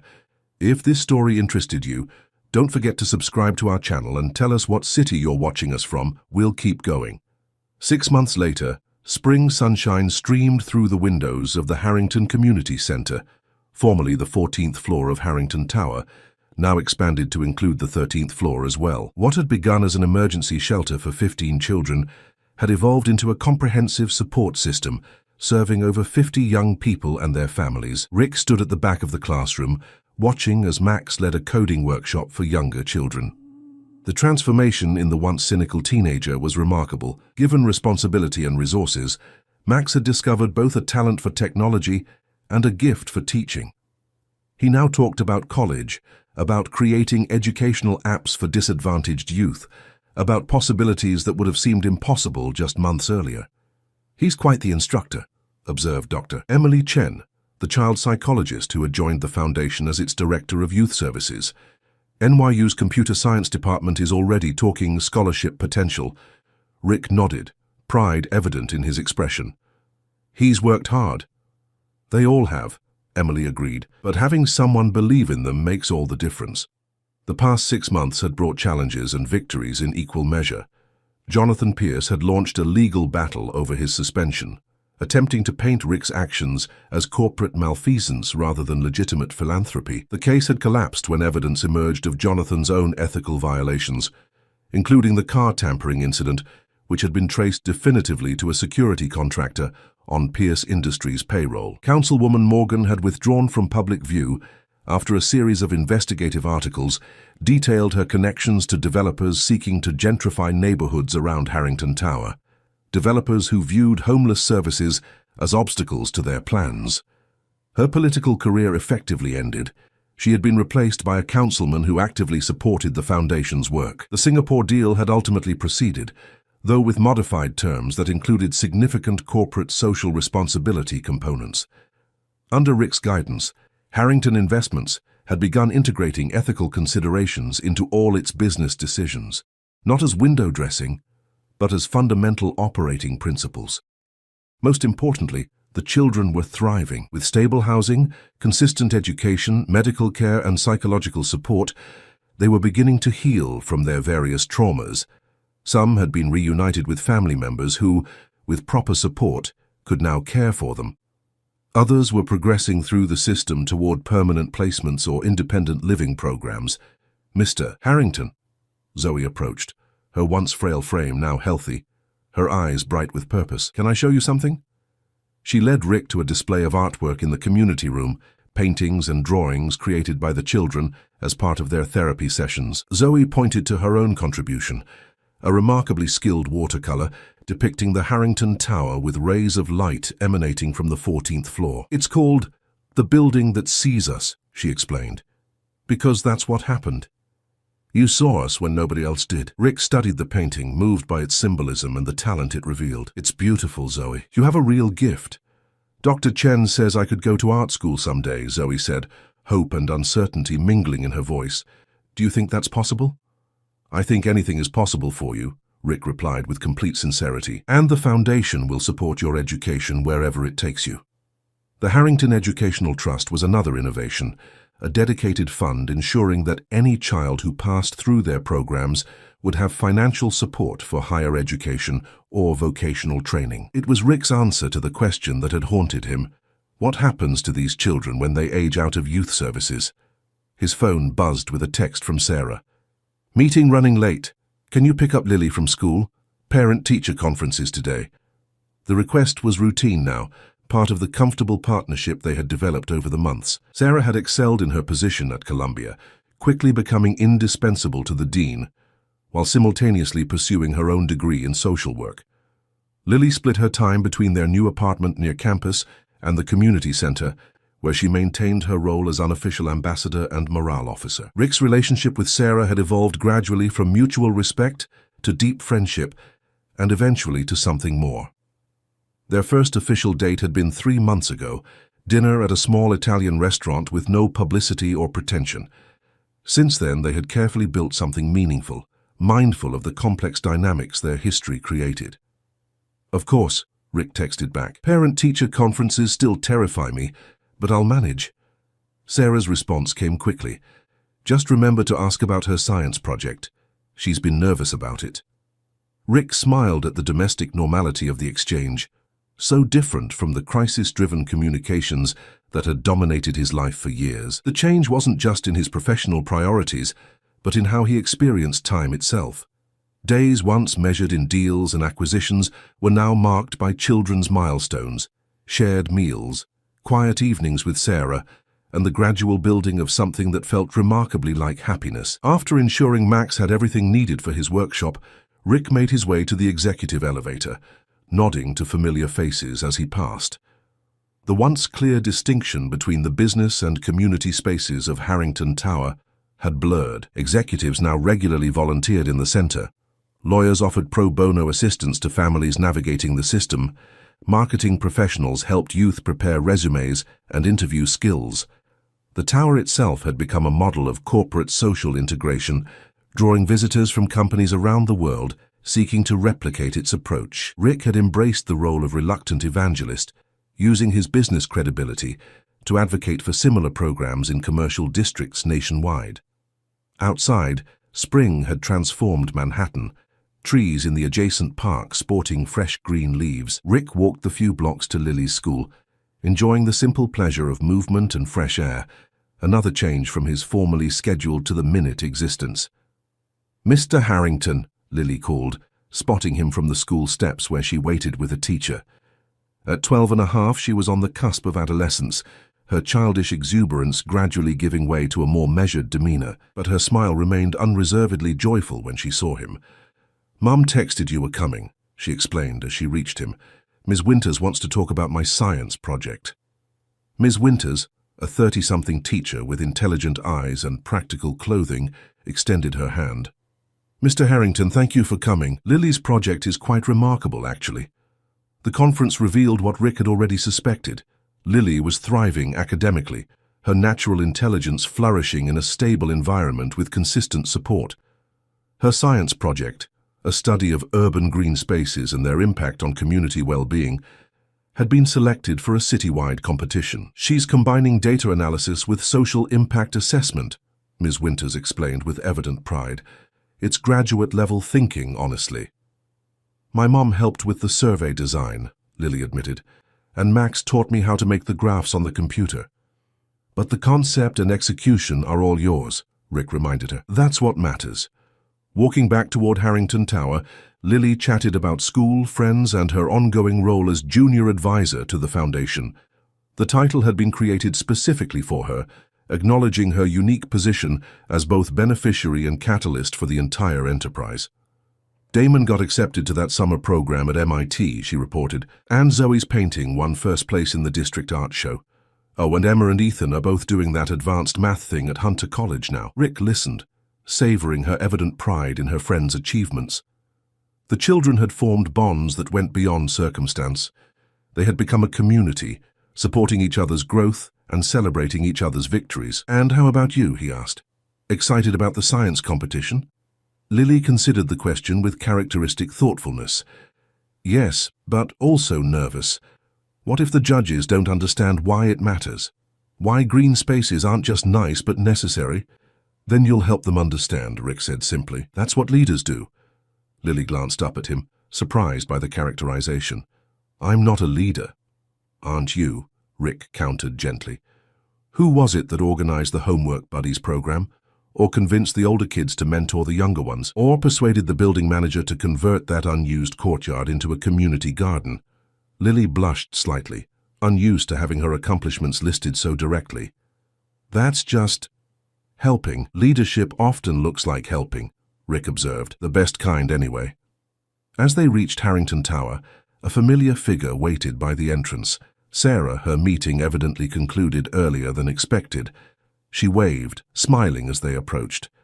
How was the conference? She asked, embracing Lily briefly. Ms. Winters says my project might win, Lily reported, excitement overcoming her earlier modesty. Of course it might, Sarah agreed. It's brilliant, just like you. The three of them entered the building together, moving with the easy familiarity of people accustomed to sharing space and time. In the lobby, a plaque had been installed commemorating the Foundation's establishment. Beneath the formal language and dates was a simple dedication, to those who help us see what matters most. Lily had insisted on the wording, and Rick had found it perfect, acknowledging both her role in his transformation and the broader truth about how change happens. Sometimes we need others to show us what has been in front of us all along. I need to check on the after-school program, Sarah said as they reached the elevators. There's a new volunteer starting today. And I promised Max I'd debug his tutorial program, Lily added. He's stuck on something. Dinner at 7? Rick suggested. I'm cooking. Sarah raised a skeptical eyebrow. Cooking or ordering in and arranging it on plates? Actual cooking, Rick assured her, mock offended. I've been practicing. The domestic normalcy of the exchange still sometimes caught him by surprise, this unfolding life so different from what he had once imagined for himself. The corporate successes and accolades that had once defined his worth now seemed hollow, compared to these moments of genuine connection. As Sarah and Lily headed toward the community center floors, Rick continued to his office on the top floor. Though he still served as CEO of Harrington Investments, his approach to the role had fundamentally changed. Business decisions were now evaluated, not just for profit potential, but for social impact. The company had become a leader in ethical investment strategies, attracting partners who shared their evolving values. Martha met him at the elevator, tablet in hand as always. The Tokyo call is in 20 minutes, she reminded him, and the Foundation Board meeting has been moved to 4 instead of 3. Thank you, Rick said, taking the tablet to review the agenda. Any word from the city on the zoning variance for the Brooklyn expansion? Approved this morning, Martha reported with satisfaction. Construction can begin next month. The Brooklyn project represented the Foundation's first expansion beyond Harrington Tower, a former warehouse being converted into a comprehensive youth center serving one of the city's most under-resourced communities. It would become a template for similar developments in cities nationwide. And the quarterly numbers, Rick asked, referring to Harrington Investments' financial performance. Up 8%, Martha said. The Ethical Investment Fund is outperforming projections by 12%. Turns out social responsibility can be profitable. Rick smiled at her dry tone. Don't sound so surprised. You've been saying that for months. Yes, but now we have the data to prove it to the skeptics, Martha pointed out. Speaking of which, Victor called. He wants to discuss succession planning for the foundation. At 74, Victor Blackwell had become the foundation's most passionate advocate, devoting his considerable influence and experience to ensuring its long-term sustainability. His concern for succession planning was characteristic, looking beyond current success to future challenges. The remainder of the afternoon passed in a familiar rhythm of calls, meetings, and decisions, the business of both profit and purpose requiring equal attention to detail. By 6:30, Rick was in his penthouse kitchen, attempting to prepare the dinner he had promised. The space had changed significantly over the past months. Once sterile and impersonal, it now showed evidence of regular visitors. Lily's textbooks on the coffee table, Sarah's reading glasses by the favorite armchair, photographs of foundation events on walls that had previously displayed only abstract art. The elevator chimed, announcing Sarah's arrival. She entered carrying a bottle of wine and wearing an expression of amused skepticism. It smells surprisingly edible in here, she observed, setting the wine on the counter. I'm impressed. Your confidence is overwhelming, Rick replied dryly, stirring the pasta sauce he'd been laboring over. I told you I've been practicing. Sarah moved beside him, sampling the sauce with a critical expression that softened into approval. Actually good, she admitted, though I'm still not convinced you didn't have professional help. Martha found a cooking course, Rick confessed, executive basics. Apparently I'm not the only CEO who can't boil water. Sarah laughed, the sound warming the space in a way no design element ever could. Well, I appreciate the effort. Where's Lily? Still debugging with Max. She said they're close to a breakthrough and asked for another hour. Sarah nodded, unsurprised. Those two are quite the team. Max's mentor from NYU thinks they could publish their educational app in the university's development journal. At 12 and 16, Rick asked, impressed. Age is increasingly irrelevant in technology, Sarah replied, setting plates on the table, especially when the developers have first-hand experience with the problems they're solving. That was the Foundation's emerging philosophy as well, involving the young people in designing the very programs meant to serve them. The results had been remarkable, creating interventions that addressed real needs rather than adult assumptions about those needs. As they prepared dinner together, moving around the kitchen with comfortable familiarity, Rick found himself reflecting on the journey of the past 6 months. The transformation that had begun with a near miss and a child's warning had expanded in ways he could never have anticipated. Harrington Investments was stronger than ever, its ethical reorientation attracting both talent and investment. The foundation was expanding its reach, developing models that could be replicated nationwide. And personally, Rick had discovered a capacity for connection and purpose that had been dormant for decades. You're thoughtful tonight, Sarah observed as they sat down to eat. Just reflecting, Rick admitted, on how much has changed. How much I've changed. Sarah studied him with the perceptive gaze that still sometimes made him feel transparent. For the better, I think, though I might be biased. Definitely biased, Rick agreed with a smile. But I hope you're right. I am, Sarah said with quiet certainty. The man who fired me 7 years ago wouldn't recognize the man sitting across from me now. The observation was accurate but incomplete. I think he's still here, Rick admitted. That version of me. The driven, sometimes cold businessman. He's just balanced now by something better. Sarah reached across the table, taking his hand. That's how growth works. We don't erase who we were. We integrate it into who we're becoming.